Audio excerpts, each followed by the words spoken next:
है कि सोमवार की अगर प्रदोष पड़ती है, बहुत ध्यान से सुनना महाराज, सोमवार की प्रदोष पड़ती है तो शंकर भगवान कैलाश पर निवास करते हैं। मंगलवार की प्रदोष पड़ती है तो शिव काशी में निवास करते हैं। बुधवार की प्रदोष पड़ती है तो शिव रजत भवन में निवास करते हैं। गुरुवार की प्रदोष पड़ती है तो शिव गंगा के स्थल पर निवास करते हैं। शुक्रवार की अगर प्रदोष पड़ती है तो शिव नीलकंठ पर विराजमान होते हैं।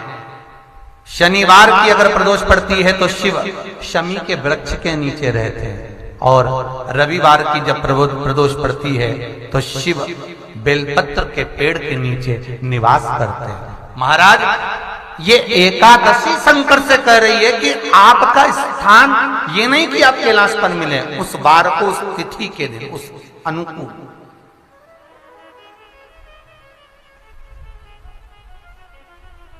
हमारे यहां कहते हैं सोमवार की जो प्रदोष पड़ती है वो इच्छा पूर्ति करती है।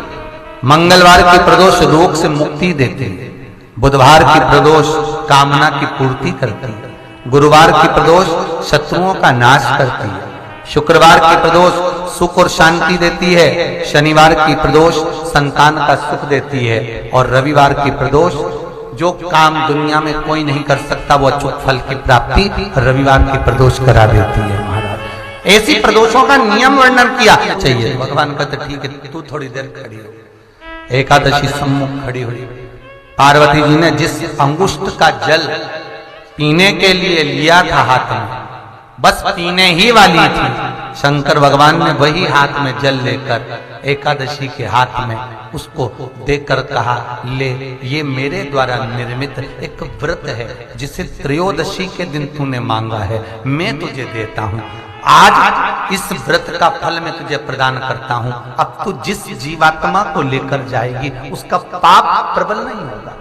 किसी स्त्री, पुरुष, बालक, बुजुर्ग जो भी होगा जिसने प्रदोष का व्रत करा होगा वो जीवात्मा को तू किसी फल की कामना से नहीं स्वतः ही लेकर चली जाए। उसमें कोई कामना नहीं है। बन सके जीवन में 11 प्रदोष या 26 प्रदोष करने के बाद आप उसका उद्यापन कर विराम भी दे सकते। पर जीवन में एक बार प्रदोष का व्रत मौका मिले, जिस कामना से जिस दिन का भाव आपके मन में आए कि मुझे रोग से मुक्ति पाना है तो ये प्रदोष मुझे करना है, मैं रोग मुक्ति के लिए, हम जो भी आपके मन में आ रहा है, संतान प्राप्ति के लिए शनिचरी प्रदोष, आप उसका स्मरण करें। फिर लिखा शिव महापुराण में, बड़ा सुंदर लिखा वेदव्यास जी ने, मान लो आप प्रदोष का व्रत नहीं कर सकते,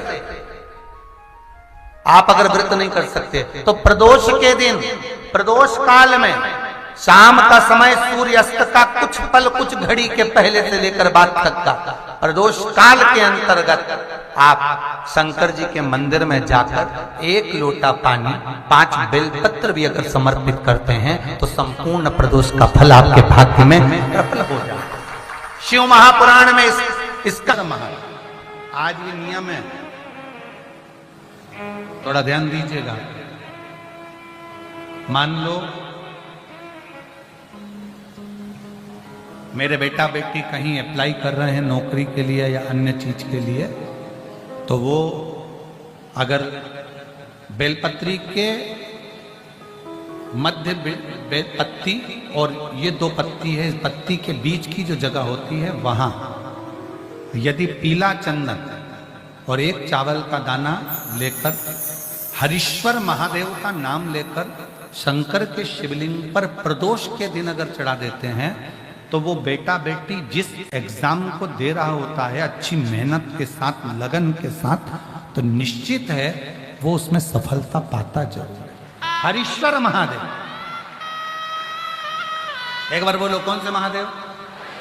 हरीश्वर महादेव, जिसका स्वयं पार्थिव शिवलिंग भगवान शंकर भगवान के शिवलिंग का स्मरण, भगवान शंकर के शिवलिंग का निर्माण स्वयं भगवान विष्णु कर भगवान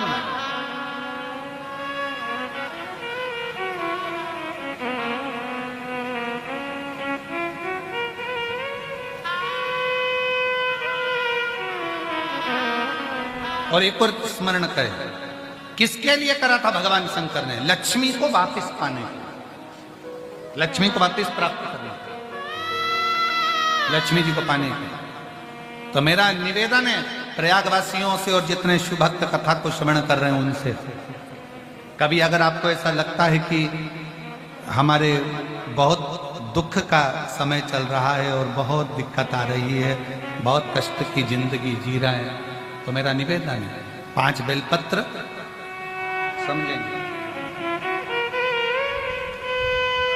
ये शिवलिंग जलाधारी और यहां जल बहने का स्थान, 5 बेलपत्र 5 स्थान।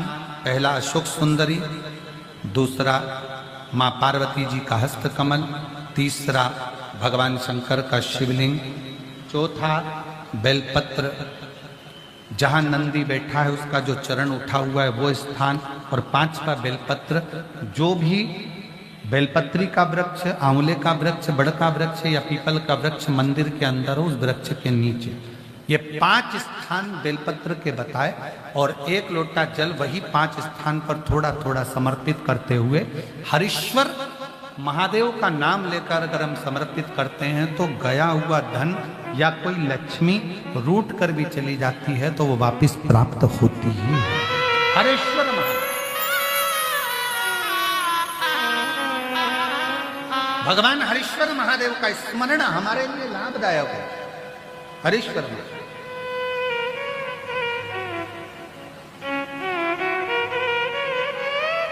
और कभी कभी भूल से भी हम तो कई बार आप लोगों से, आप लोग जब श्री शिवाय नमस्तुभ्यम अपन लोग बोलते हैं तो कितनी बार बोलते हैं?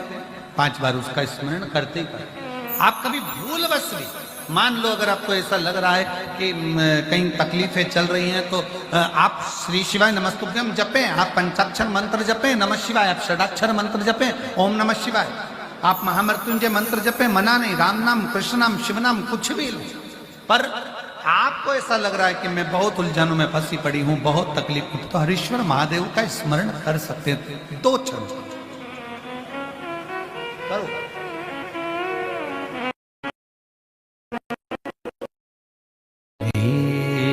शिवाय नमस्तु श्री शिवाय नमस्तु। जिस प्रदोष व्रत का हम वर्णन करते हैं, जिस प्रदोष के दिन का आपको बधाई कल हमने दी थी कि प्रदोष की आपको बधाई हो, प्रदोष शाम का जो समय होता है, प्रदोष काल जो होता है, उसका वर्णन जब हम करते हैं, ये प्रदोष की पूजन का विधान किसने बनाया, ये प्रदोष की पूजन का नियम किसने बनाया, ये प्रदोष की संध्या काल का, प्रदोष के समय का पूजन का विधान कौन बनाया, ये प्रदोष के समय पर 1 बेलपत्र चढ़ाने का विधान किसने बनाया, प्रदोष के समय पर 1 समीपत्र चढ़ने का विधान किसने बनाया, प्रदोष के समय पर अगर मान लो कोई भिखारी से भिखारी व्यक्ति भी है जो ठेला चला रहा है, उसके पास में खाने के लिए कुछ नहीं है, फटे कपड़े पहन रहा है, उसकी जिंदगी में कुछ भी नहीं बचा और कर्जे में लदालूम हो गया, 1 चावल का दाना अगर वो प्रदोष के दिन, प्रदोष काल में शाम के समय पर शंकर के शिवलिंग पर चढ़ा देता है तो 3 या 4 प्रदोष में उसका कर्जा चूकना प्रारंभ हो जाता है। प्रदोष का विधान। इतना ये प्रदोष का वर्णन करा किसने? इतना प्रदोष की महत्वता बताई किसने? कौन करे इतना वर्णन? अगर प्रदोष की महत्वता बताने वाला कोई है, इसीलिए मेरे शंकर भगवान माता सती को लेकर कुंभज ऋषि के यहाँ, अगस्त ऋषि के यहाँ कथा सुनने के लिए गए थे, क्योंकि उनके बराबर कोई शंकर के महत्व को बता नहीं सकता और प्रदोष के महत्व को नहीं बता सकता। सती मैया को प्रदोष का महत्व बताने के लिए शंकर सती जी को लेकर कुंभज बाबा के यहाँ गए थे, अगस्त ऋषि, कि प्रदोष के महत्व को तो जानो सती, तुम प्रदोष के महत्व को तो सती जानो, तुम प्रदोष के महत्व को तो सती पहचानो कि प्रदोष का महत्व क्या होता है, प्रदोष काल का महत्व क्या होता है, प्रदोष के समय का महत्व क्या होता है। जिस समय पर सूरज डूब रहा हो, चंद्र प्रकाशित हो रहा हो, दोनों का मेल हो रहा हो, ना तो पूरा सूरज डूबा है, न पूरा चंद्र आया है, ना पूरा अंधेरा है ना पूरा उजाला है, उस समय को प्रदोष काल कहा गया, उस समय को प्रदोष का समय कहा, प्रदोष काल कहा। अब कई लोग हमसे कहते हैं गुरुजी आप हमको प्रदोष का समय बताया करो कि प्रदोष काल किसको कहते हैं, प्रदोष का समय किसको कहते हैं। अब एक बात हम आप सबसे कहना चाहते हैं, जितने लोग आस्था चैनल पर सुन रहे हैं, जितने फेसबुक यूट्यूब पर सुन रहे हैं और जितने रेवाड़ी की इस पवित्र धरा पर कथा को सुन रहे हैं, आप सबसे एक बात कहना चाहेंगे, अगर हम समय देखकर बताएं आपको कि शाम को 6 बजे, 6:30 बजे, 6:30 पे लेकर 7:30 के बीच में ये समय है, या 5:30 से लेकर 6:30 तक का ये समय है, या हम तुमको बोल दें कि इतनी बजे ये समय प्रदोष काल का रहेगा या इतनी बजे ये समय रहेगा, तो देखिए कभी कभी ठंड का समय आता है तो दिन जल्दी ढल जाता है, कभी कभी गर्मी का समय रहता है तो दिन बहुत लेट ढलता है। इसलिए समय की गणना से मत चलो, आप तो ये अंदाजा लगाकर रखो कि दिन ढल रहा हो, अंधेरा होना शुरू हो रहा, सूरज डूब रहा हो, चंद्र प्रकाशित हो रहा हो, अंधेरा अपना काम कर रहा है, सूरज ढलता जा रहा है, दिन कम होते चले जा रहा है और अंधेरा थोड़ा बढ़ते चले जा रहा है। इन दोनों का जो मिलन का समय हो, अब वो कितनी भी बजे, आप तो बस उसके मिलन का समय निकाल लो, वही समय प्रदोष काल कहलाता है, वही समय प्रदोष।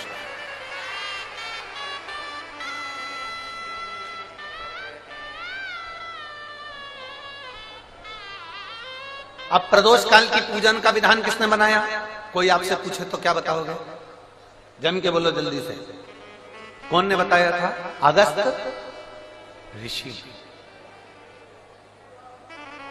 सबसे उससे 1000 गुना शिवलिंग में बल की प्राप्ति होती है।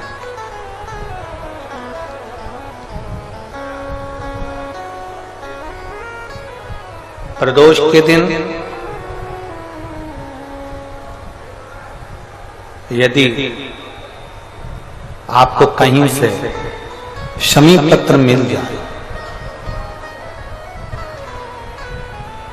प्रदोष के दिन यदि कहीं से आपको शमी पत्र मिल जाए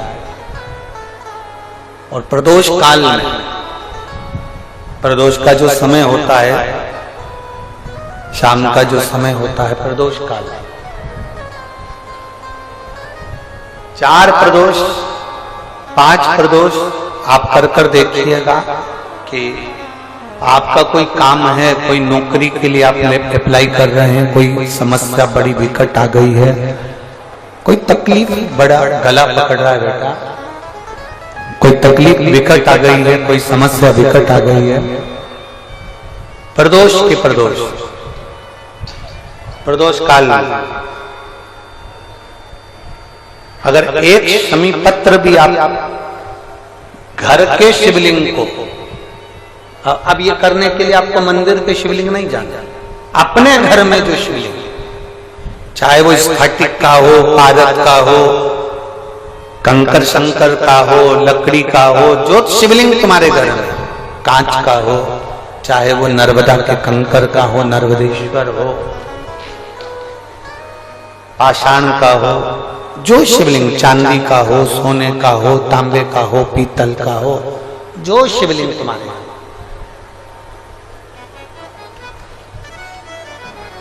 एक शमी पत्र यदि आप भगवान शंकर के शिवलिंग पर समर्पित कर रहे हो और उस शमी पत्र को उठाकर रात्रि को 9:15 की जो एक मुहूर्त होता है, एक समय होता है, जिस समय पर हम अपने मन की बात भगवान शंकर को कहते हैं, पूर्व में भी इसका वर्णन हम कर चुके हैं कथाओं में। उस 9:15 पर वो शमी पत्र को उठाकर एक कागज में, एक कटोरी में उसको रखते थे। 4 या 5 प्रदोष के उस शमी पत्र को अपने पास में रखिए और जिस कार्य के लिए जा रहे हो उसको जेब में ऊपर के भाग में उसको रखकर लेकर जाइए, आपका वो कार्य सफल होकर ही रहेगा, वो रुक नहीं सकता। तो शमी पत्र में इतना बल होता है, प्रदोष का जो शमी पत्र होता है वो बड़ा बलवान होता है, बड़ा बल। एक पत्र है,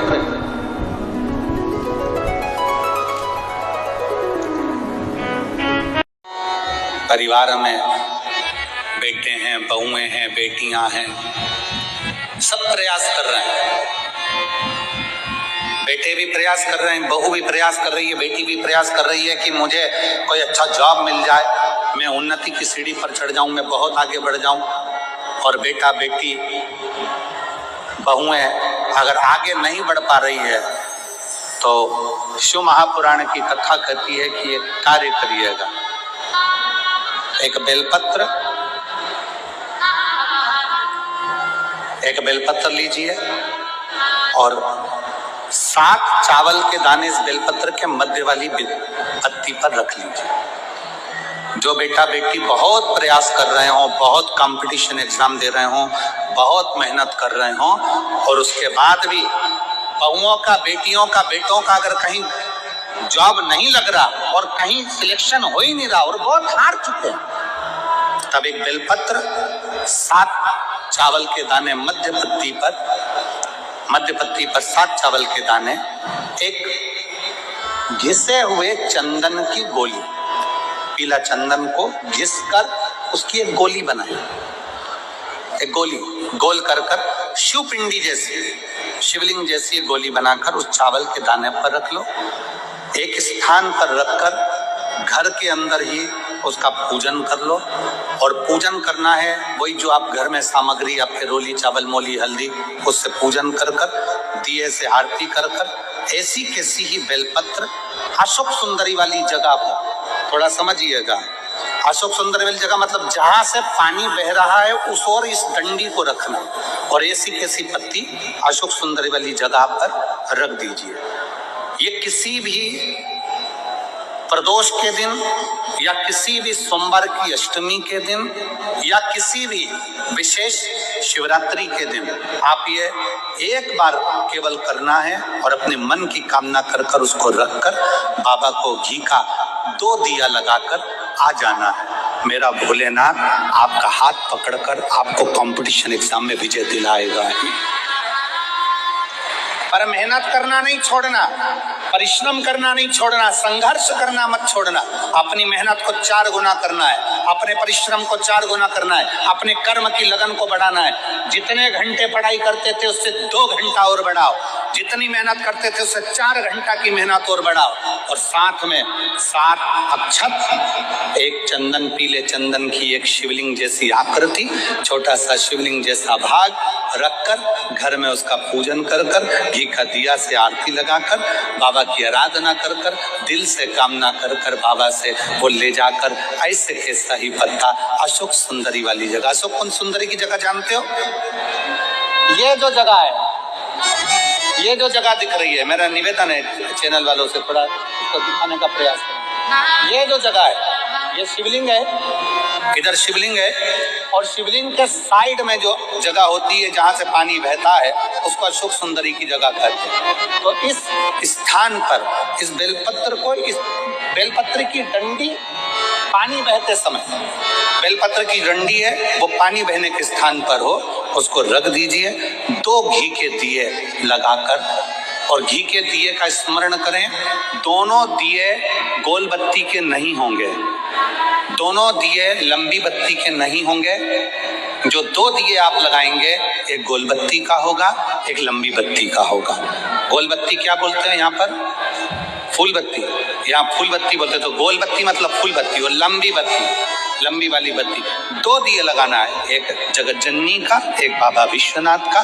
दोनों दिए आप रखकर बाबा को प्रार्थना कर दिल से आइए, मेरा शंकर आपकी कामना पूर्ण करेगा और पत्र व्यासपीठ पर जरूर आए, अवश्य।